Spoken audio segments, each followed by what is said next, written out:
Good morning, Ian Crouch with your 8:30 Hunter News update. It's hoped work on a major upgrade of the Tangara train fleet will come to Newcastle. The Premier, Treasurer and Transport Minister are currently making a pre-budget announcement in Sydney for a $447 million commitment to upgrade the fleet of 55 Tangara trains so they continue on the tracks for another 12 years. The Tangaras make up a quarter of the commuter fleet, and the government is concerned without an upgrade, up to 5 of the trains are at risk of breaking down or being pulled from service each year. The Tangaras were originally built by Guninans in Newcastle in the 80s and 90s.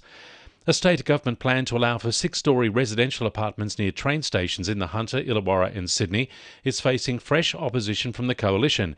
The Shadow Planning Minister is putting a bill to Parliament to stop the transport-oriented development scheme from going ahead, siding with some councils who argue the plan is unworkable and will lead to traffic gridlock.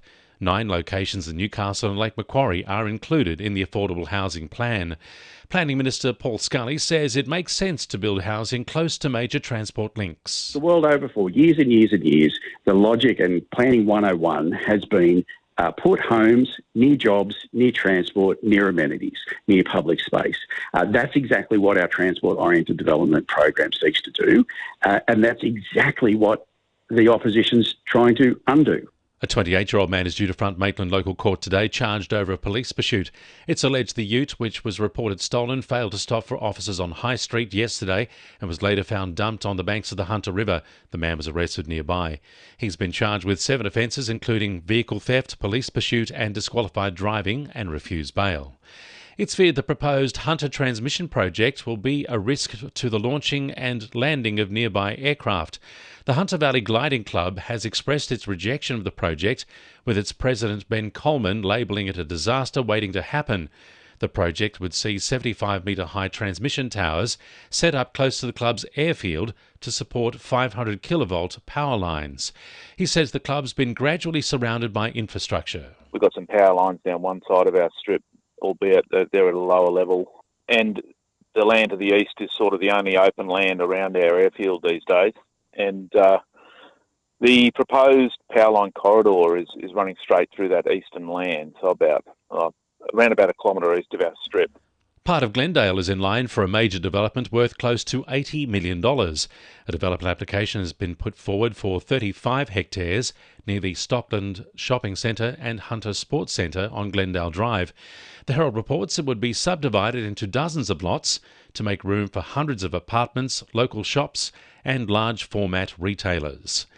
Maitland residents and community organisations are being encouraged to apply for 3 community grants programs on offer from Council. The grants programs are community projects, community celebrations and individual development.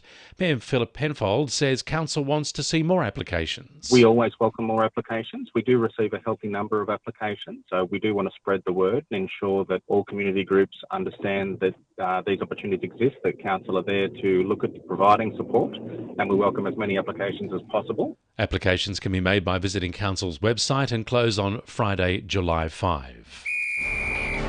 2NURFM Sport. The Sky Blues have a chance to make history tomorrow night by sealing the first 3-game Women's Origin Series in Newcastle.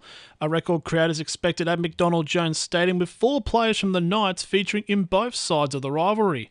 Meanwhile, Knights hooker Olivia Higgins' rise to the Sky Blues side has been a chaotic one. In a matter of weeks, Higgins went from accepting she would never play Origin to starting at hooker in Game 1 at Suncorp Stadium. She'll be starting in tomorrow night's clash with the Maroons alongside teammates Yasmin Clydesdale and Caitlin Johnston. Also, the Knights men's side have announced an unchanged lineup for Sunday's match with the Storm.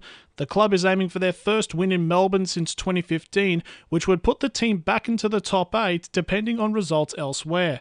And Edgeworth will hope their Kiwi goal-scoring duo of Seth Clark and Ryan Fewts will continue their dominance as they face Inverell in round 6 of Australia Cup qualifications on Saturday. That's sport. I'm Jessie Dennett. And the winning numbers in Oz Lotto are 1, 13, 15, 16, 28, 33 and 36, and the supplementaries are 21, 26 and 45.